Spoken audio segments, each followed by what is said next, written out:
ठीक। उसके बाद ग्रीन क्रेडिट प्रोग्राम हम नहीं पढ़ने जा रहे हैं, लेकिन एक चीज है, एक कानून है, पर्यावरण संरक्षण अधिनियम। ये कब पास हुआ था? 1986 में। बहुत इंपॉर्टेंट है, इसको याद रखना। तो ग्रीन क्रेडिट प्रोग्राम किसके अंतर्गत आएगा?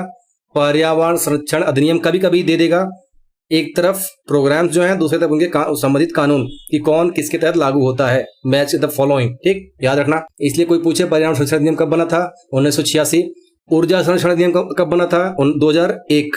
याद रखने वाली चीजें हैं, याद रखना। तो हम थोड़ा सा देखते हैं ईपीए क्या है, मतलब पर्यावरण संरक्षण अधिनियम या इन्वायरमेंट प्रोटेक्शन एक्ट 1986 क्या है। तो ये कब बना था? 1986 में। सोचो 1986 में कब बना होगा? जैसे हमारे यहाँ एनआईए एक्ट बना, नेशनल इन्वेस्टिगेशन एजेंसी। ये कब बना? ये क्यों बना? क्योंकि 2008 में क्या हुआ था? ताज पे आतंकवादी हमला हुआ था।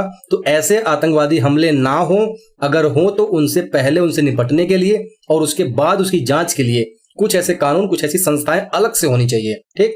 तो तब हम बनाए एनआईए। उससे पहले भी थी, पर अब एक उसकी सिर्फ उसके लिए ही काम करने के लिए एक अलग संस्था बना दी गई, ठीक।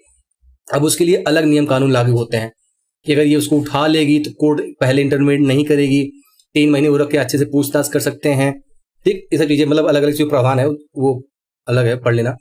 तो 1986 से पहले क्या हुआ था? भोपाल में आपको पता होगा जो गैस लीक घटना हुई थी, कितने लोग, लगभग 4-5 हजार लोग मारे गए थे। कौन सी गैस लीक हुई थी? तो MIC, मतलब मिथाइल आइसोसाइनेट, MIC, याद रखना। भोपाल में जो गैस त्रासदी हुई थी वो गैस थी MIC, मिथाइल आइसोसाइनेट। उसमें हजारों लोग मारे गए। अब तो उस सब और पर्यावरण को भी बहुत नुकसान हुआ था, क्योंकि उसके बाद तक लोगों का दम, कई सालों तक लोगों का दम घुट रहा था वहां पे। जो बच्चे पैदा होते थे उनके मतलब विकलांग पैदा होते थे, कई सालों तक ऐसा होता रहा, उसका प्रभाव रहा पर्यावरण में। तब सरकार को लगा कि नहीं, उसके लिए हमें एक अलग से कानून बनाना चाहिए जो पर्यावरण की भी रक्षा कर सके। अब जो घटना हुई थी उससे निपटने के लिए हमें कानून था, पर अब घटना हुई, जो जिम्मेदार थे उसको तुमने सजा दे दिया, ठीक। लेकिन अब उसके बाद भी उसका प्रभाव जो पर्यावरण में घुल गया था, उसकी वजह से प्रभावित हो रहे थे लोग, उसके लिए आप किसको सजा दोगे? कि जिसने फैक्ट्री लगाई, जिसने गलती करी, जिसने उसके मानक पूरे नहीं किए, उसको तो ठीक है, आपने जो भी करना कर दिए, वो तो सजा मिल गया। पर उसके बाद जो लोग प्रभावित हो रहे हैं 1 साल, 2 साल, 3 साल बाद, किसको आप ढूंढोगे? उसके लिए बनाया गया पर्यावरण संरक्षण अधिनियम 1986। अब इसमें क्या काम किया जाएगा वो यहाँ पे लिखा हुआ है, लेकिन पहले हम इसको थोड़ी सी अच्छे से देख लेते हैं। अलग से मैंने बना के रखा है, तो क्या जरूरत है मुझे अलग से देखने की? जबकि हमारे संविधान में अगर आप देखोगे तो आर्टिकल 48 का A, ये है हमारा DPSP, यानी नीति निर्देशक तत्व। 48 में कहा गया है कि पर्यावरण की हमें, मतलब पर्यावरण को सुरक्षा करने के लिए सरकार कदम उठाएगी। तो ये सरकार के कर्तव्य हैं, DPSP। हमारे कर्तव्य कहाँ है? आर्टिकल 51 का A में, यानी मूल कर्तव्य। तो सरकार ने क्या काम किया? जब घटना हुई, सरकार की आंख खुली कि नहीं, एक अलग से कानून पर्यावरण के लिए होना चाहिए। तो उन्होंने बनाया पर्यावरण संरक्षण अधिनियम। उसमें कहा जल, वायु और भूमि की गुणवत्ता सुधारेंगे, मानव, जीव जंतु और पौधे सबके लिए अच्छी पर्यावरण मिले, उसके लिए हम उचित कदम उठाएंगे, या जो नुकसान पहुंचाते हों उनको हम कंट्रोल करेंगे, पॉल्यूशन को कंट्रोल करेंगे, जो लोग पॉल्यूशन फैलाते हैं, जो कंपनियां, फैक्ट्रियां, उसको रेगुलेट करेंगे। और साथ ही साथ एक रिपोर्ट निकाला जाता है इसी के तहत, कौन सा?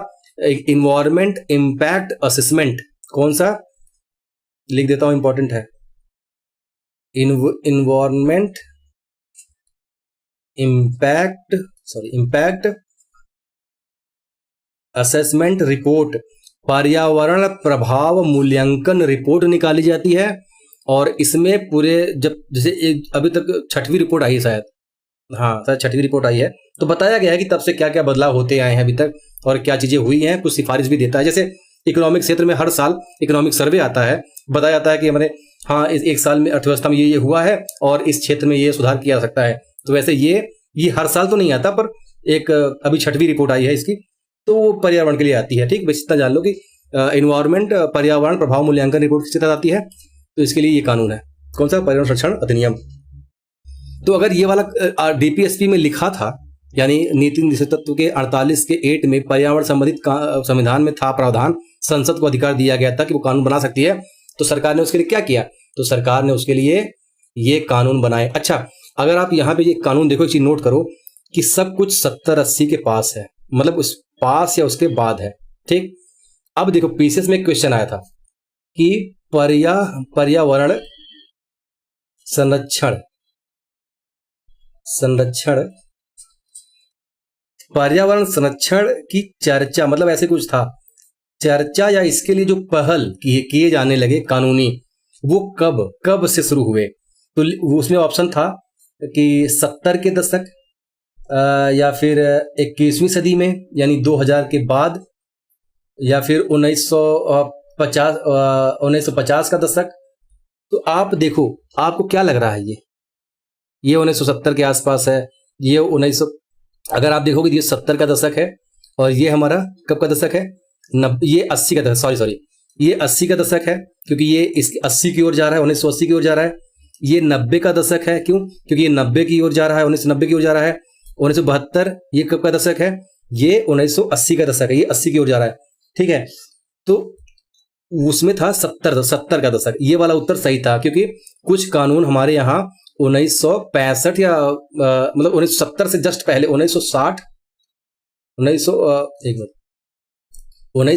और 1970 के बीच में ही पूरे विश्व में, जैसे अभी जलवायु परिवर्तन की बात चल रही है ना, तो उस समय 1990 के बाद तो जलवायु परिवर्तन की बात चलने लगी, लेकिन 1960 और 1970 के बीच में बात चलने लगी किसकी? पर्यावरण संरक्षण की, क्योंकि उस समय उससे पहले औद्योगिक क्रांति हुई थी, तो खूब धुआं निकाले जला के, जब हवा खराब होने लगी, मतलब मौसम, मतलब हवा, ऑक्सीजन सांस लेने में दिक्कत होने लगी, तब ये हो भैया पर्यावरण संरक्षण करो। तो उस समय पूरे विश्व में, उस समय भी तो कोप की बैठ के, नहीं कोप तो नहीं होता था, पर इसके लिए जैसे यूएनडीपी और UNEP, United Nation environmental development programme, ये सब तो थे ही, काम कर ही रहे थे। तो इन समय चर्चा होने लगी, तो भारत भी कानून बना दिया। जैसे अभी इस समय प्राइवेसी की चिंता होती है ना, डाटा प्राइवेसी की चिंता, तो कानून बन रहे हैं उसके लिए, उसकी बातें होने लगी। तो उसी तरह पर्यावरण की बातें होने लगी, तो सरकार कानून बनाने लगी थी। तो जल प्रदूषण के जो कानून बनाया था, जल प्रदूषण संरक्षण एवं बचाव अधिनियम 1974 में। अब पूरा कानून का नाम है जल प्रदूषण संरक्षण एवं बचाव अधिनियम, जल प्रदूषण कंजर्वेशन एंड प्रिवेंशन एक्ट 1974। तो ध्यान रखना, जल के लिए जो आया था जल प्रदूषण कंट्रोल करने के लिए, वो था 1974 वाला। इसी तरह वायु प्रदूषण के लिए जो आया था वो 1981 में आया था।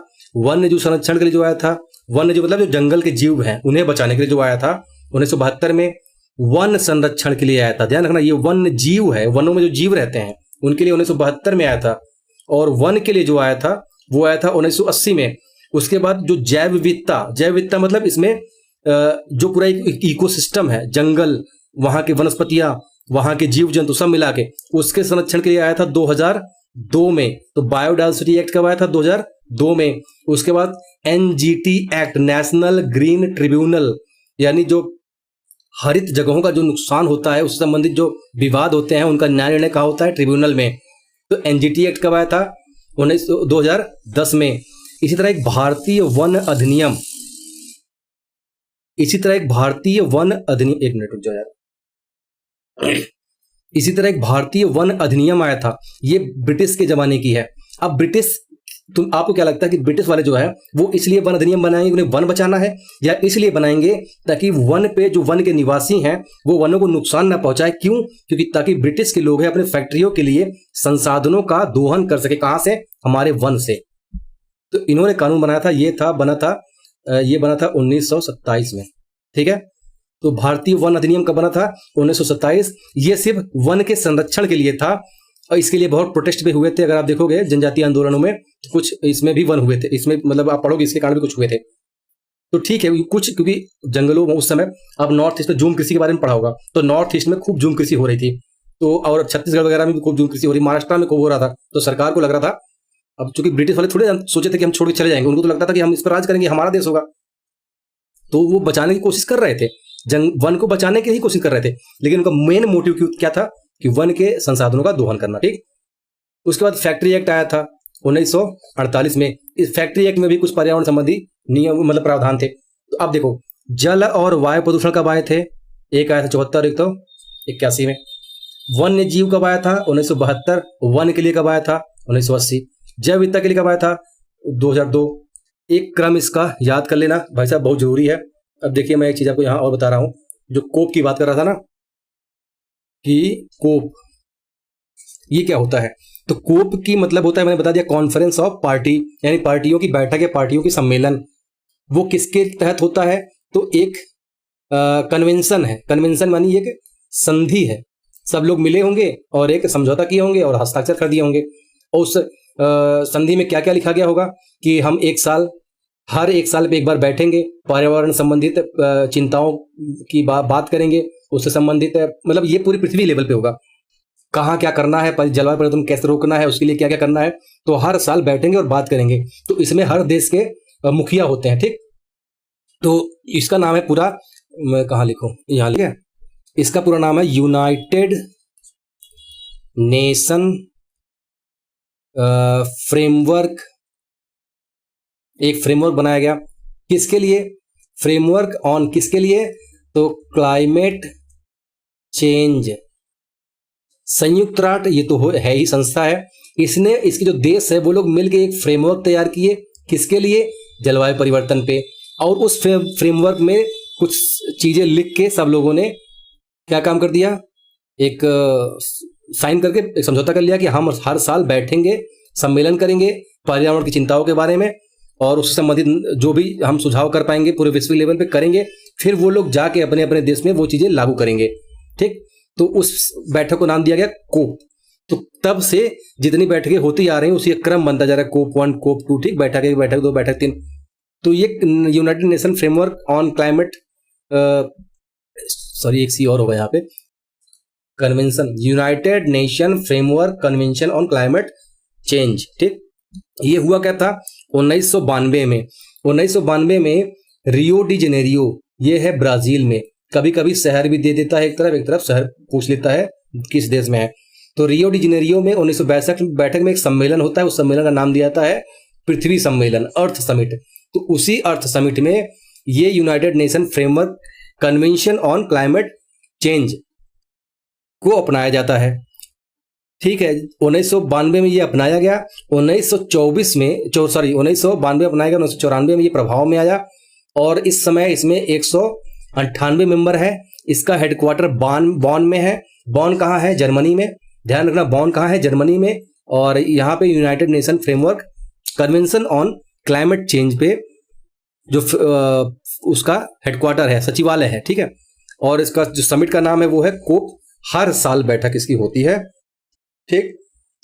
इसका काम क्या है? इसका काम है जलवायु परिवर्तन को कम करने के लिए काम करना, ग्रीन हाउस गैस के उत्सर्जन को कम करना, और उसके बाद जो विकसित देश हैं वो गरीब देशों के को कुछ मदद करेंगे ताकि वो भी अपनी अर्थव्यवस्था के साथ साथ जलवायु परिवर्तन को भी कम कर सके, ठीक। अर्थव्यवस्था का विकास कर सके और जलवायु परिवर्तन को कम कर सके। अब ऐसा तो नहीं कि जो देश विकास कर रहे हैं वो पर्यावरण को बचाने के चक्कर में फैक्ट्री ही ना चलाएं, और जो डेवलप नेशन है वो तो जब पर्यावरण साफ था तो खूब इंडस्ट्री जला के पर्यावरण गंदा कर दिए हैं। तो अब कह रहे हैं भैया अब इंडस्ट्री मत चलाओ। तो ऐसा तो नहीं हो सकता कि कल तुम्हारे पास टेक्नोलॉजी थी, तुमने खूब फैक्ट्री चलाई, आज मुझे भी तो विकास करना है, मुझे भी तो अपने लोगों को वो सुविधाएं देने जो तुम्हारे पास है, तो मुझे तो फैक्ट्री चलानी पड़ेगी। अब फैक्ट्री चलानी पड़ेगी तो एमिशन तो हो गए, तो मैं क्या करूं?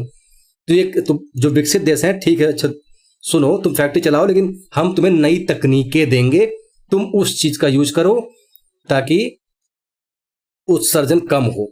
तो ये कहेंगे तकनीक को तो दे दोगे लेकिन हम उसको स्थापित कहां से करेंगे? जैसे मतलब ये कोयला जला के बिजली का उत्पादन कर रहे हैं, ठीक, और ये कहेंगे भाई हम तुम्हें सौर ऊर्जा की तकनीक दे रहे हैं, तुम अपने यहाँ सौर ऊर्जा लगा लो, कोयला मत जलाओ, बिजली तो तुम्हें बिजली चाहिए, तुम बिजली यूज करो, लेकिन कोयले से नहीं, तुम सौर ऊर्जा का लगा लो, इससे एमिशन भी नहीं होगा, तुम्हारी फैक्ट्री भी चलेगी और तकनीक मैं तुम्हें दे देता हूँ, ठीक है। तो ये कहेंगे ठीक है तकनीक दो। अब ये कहेंगे भाई इस तकनीक में तो सोलर पैनल चाहिए, मैं कहाँ से खरीदूं? ये कहेंगे हमसे खरीद लो।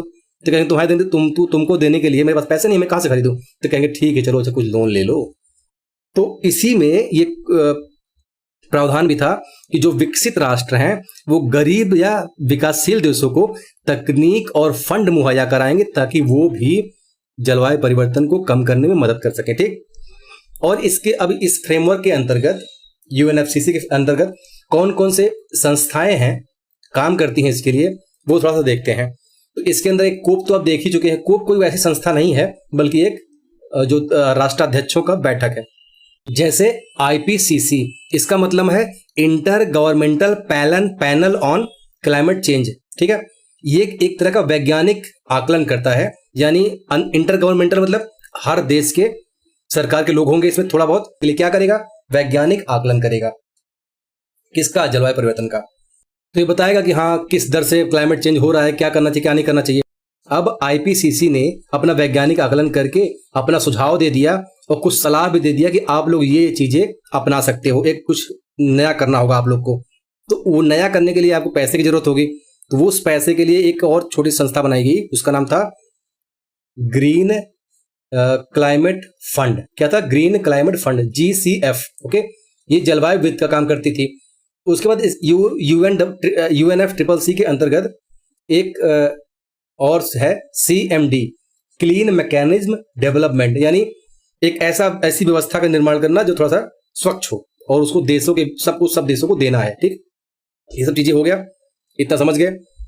उसके बाद कुछ चीजें जैसे देखते हैं, जैसे अब पहले ये देख लेते हैं भारत का रोल क्या रहा, UNFCCC में भारत का रोल क्या रहा। तो भारत UNFCCC का, मैं हर जगह एक सी लिखा हूं, सॉरी, भारत UNFCCC का संस्थापक सदस्य रहा है। नेट जीरो, इसने UNFCCC का नेट जीरो भी घोषित किया है 2070 तक। 2070 का मतलब क्या हुआ, एमिशन को क्या कर देगा, जीरो कर देगा। कैसे, तो भाई इसके लिए अलग अलग तरीके अपनाए जा रहे हैं। हमने हाइड्रोजन मिशन शुरू किया है, हम सोलर सिस्टम को बढ़ावा दे रहे हैं, हम रिन्यूएबल एनर्जी को बढ़ावा दे रहे हैं, और साथ ही साथ हम कोयला आधारित जो थर्मल प्लांट है उसको हम हाइड्रो पावर प्लांट में बदल रहे हैं, सोलर पावर प्लांट में बदल रहे हैं, ठीक है। हम मिशन लाइफ के माध्यम से लोगों के व्यवहार को बदलना चाह रहे हैं। इंटरनेशनल सोलर अलायंस के भागीदार हैं हम, तो solar system, solar power plant. अब इसमें बताओ भारत का सबसे बड़ा जो फ्लोटिंग तैरता हुआ सोलर पावर प्लांट, चलो मैं बता देता हूं, नर्मदा नदी में लगा है, पर कौन से राज्य में है, गुजरात में है कि मध्य प्रदेश में है, ठीक, ये आपको बताना, इसका नाम क्या है। उसके बाद भारत ने अभी पंच प्राण भी एक सिद्धांत दिए हैं, मतलब पंचामृत कहते हैं, उसमें मतलब बताएं 5 चीज ये करना चाहिए क्लाइमेट के लिए। मोदी जी को जानते हो ना, हाँ बस, तो वहां भी ज्ञान दे के आए हैं अपना सिद्धांत 5, ठीक है। उसके बाद एक चीज और, हाँ कुछ ट्रीटी बता लेते हैं। जैसे UNFCCC के तहत हमारी जो, यहाँ पे सही लिखा है, जो कुछ संधियां हुई हैं, जैसे क्योटो प्रोटोकॉल का आपने नाम सुना होगा, कब हुआ था, 1997 में। ये एक बाध्यकारी प्रोटोकॉल है जो किस पे लागू होती है, ये जो विकसित देश है ना उनके लिए बाध्यकारी है क्योटो प्रोटोकॉल। क्योटो प्रोटोकॉल का उद्देश्य क्या था, इसका भी ग्रीन हाउस गैस एमिशन को कम करना था। क्योटो प्रोटोकॉल का उद्देश्य क्या था, ग्रीन हाउस गैस को कम करना। उसके बाद एक दोहा प्रोटोकॉल आया था, दोहा प्रोटोकॉल, अब ये वही है 2012 में जो कोप दोहा में हुआ था, तो उसी में कुछ नियम कानून बना दिए गए। उसमें क्या था, उसमें भी यही था कि ग्रीन हाउस गैस की कटौती करनी है, और 2008 तक क्योटो प्रोटोकॉल खत्म होने वाला था, तो 2012 में इसका विस्तार कर दिया गया था इसी चीज को, ठीक है। तो ये भी ग्रीन हाउस गैस से ही है।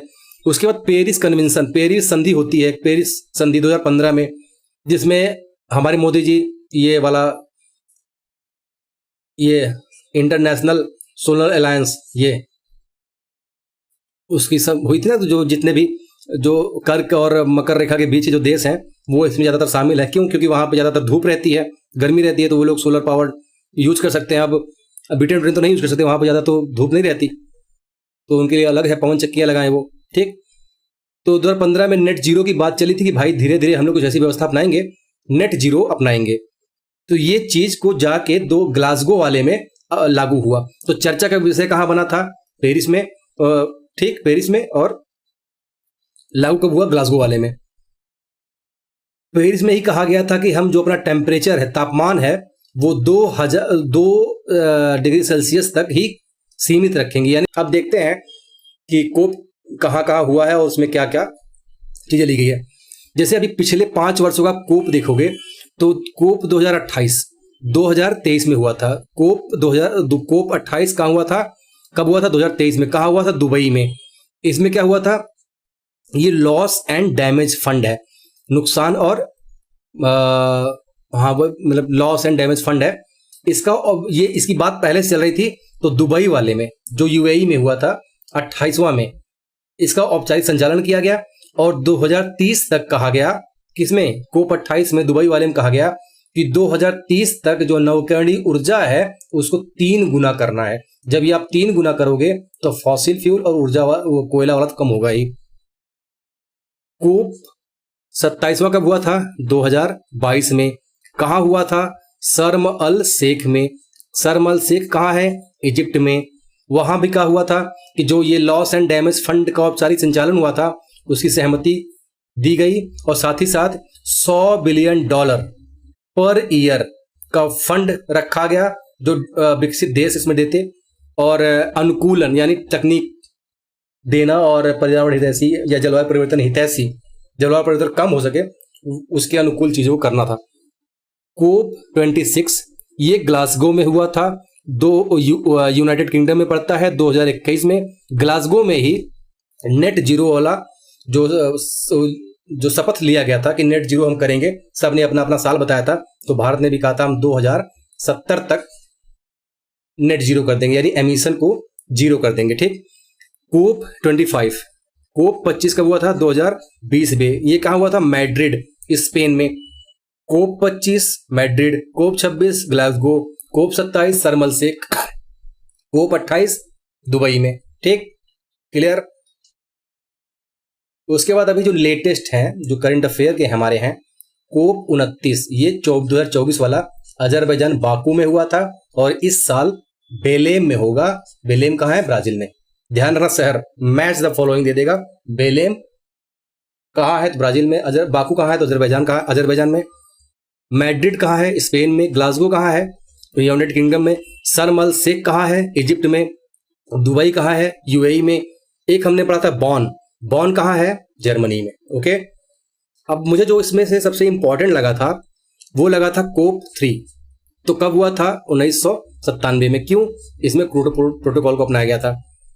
फिर कोप 15 ये भी मुझे इंपॉर्टेंट लगा, ये कब हुआ था, 2009 में।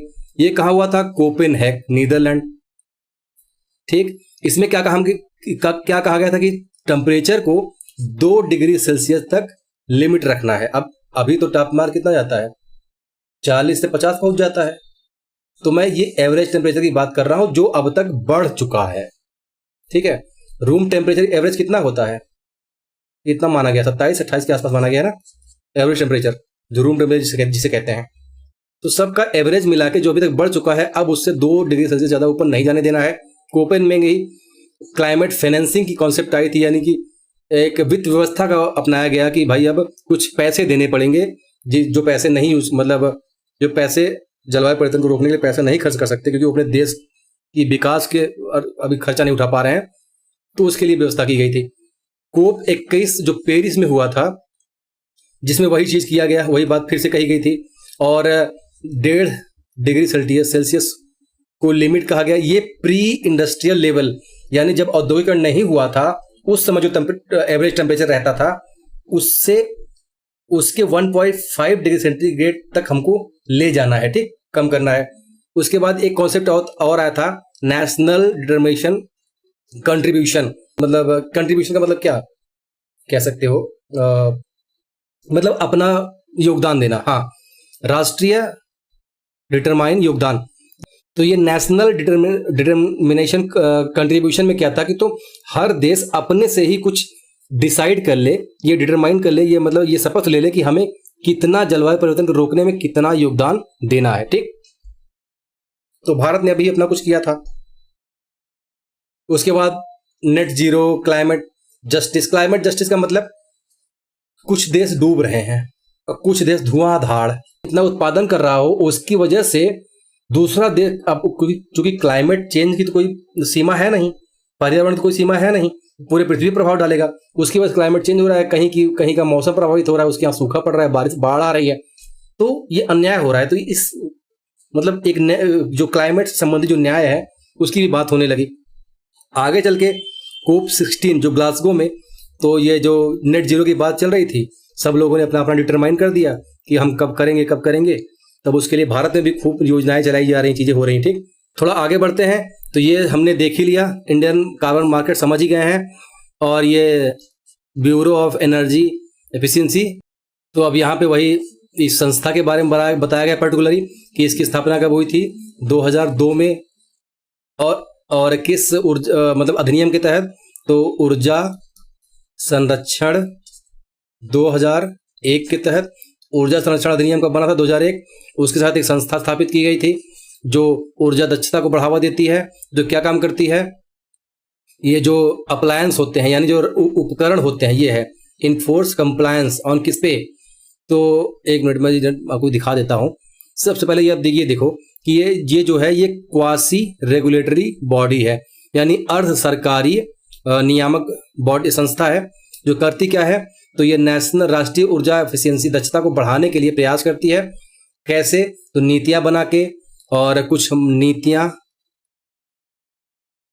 बनाती है, मानक बनाती है, स्टैंडर्ड सेट करती है, उसकी मॉनिटरिंग करती है कि हाँ भाई जो मैंने स्टैंडर्ड बनाए हैं वो अच्छा काम कर रहे हैं या नहीं, और जो वो नीतियां बनाए रहती है उसको लागू करवाती है।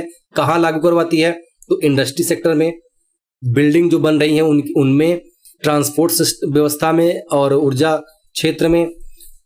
किस लिए, ताकि जो एनर्जी की बहुत तीव्रता से उपयोग किया जा रहा है उसको कम किया जा सके और ग्रीन हाउस गैस को कम किया जा सके। एक कोर फंक्शन एंड स्ट्रेटजी है ये, इसके तहत ये क्या करती है, स्टैंडर्ड एंड लेबलिंग करती है। किसका, अप्लायंस का। कौन से अप्लायंस, कौन से इक्विपमेंट, तो इलेक्ट्रिक वाले। लेबलिंग करती है मतलब वही स्टार मार्किंग दे देगी, हर चीज के लिए अलग अलग हो गया। ठीक है। एनर्जी कोड जारी करती है। एनर्जी कोड किसके लिए होता है, बिल्डिंग्स के लिए। यानी जैसे अगर किसी इलेक्ट्रिक उपकरण को इसने स्टार दे दिया 1 या 2, तो इसका मतलब 1 स्टार वाली ज़्यादा बिजली खाती है, 2 स्टार वाली कम। इसी तरह जो बिल्डिंग्स होती हैं उसको ये कोडिंग करती है। कोड करती है यानी इस पूरी बिजली में कैसी सुविधाएं हैं, ज़्यादा ऊर्जा खपत करने वाली सुविधाएं हैं, या इसको ऐसा बनाया गया है ताकि एनर्जी की खपत कम हो। अब ये हमारी आपकी बिल्डिंग को नहीं देता रेटिंग, ये बड़ी बड़ी इंडस्ट्रियों की जो होती हैं, गवर्नमेंट से बिल्डिंग होती हैं, उनको रेटिंग करता है। ठीक है, कि हाँ भाई मतलब अंदर प्रकाश के लिए, सूर्य के लिए अच्छा खिड़की विड़की व्यवस्था किया गया, नहीं शीशे का कुछ ऐसा किया गया ताकि नेचुरल प्रकाश आए, लाइट का यूज कम हो, ये सब चीज़ें। और इंडस्ट्रीज में नॉर्म सेट करती है दक्षता बढ़ाने के, लोगों में जागरूकता बढ़ाने के लिए, कैपेसिटी बिल्डिंग यानी क्षमता निर्माण बढ़ाने के लिए।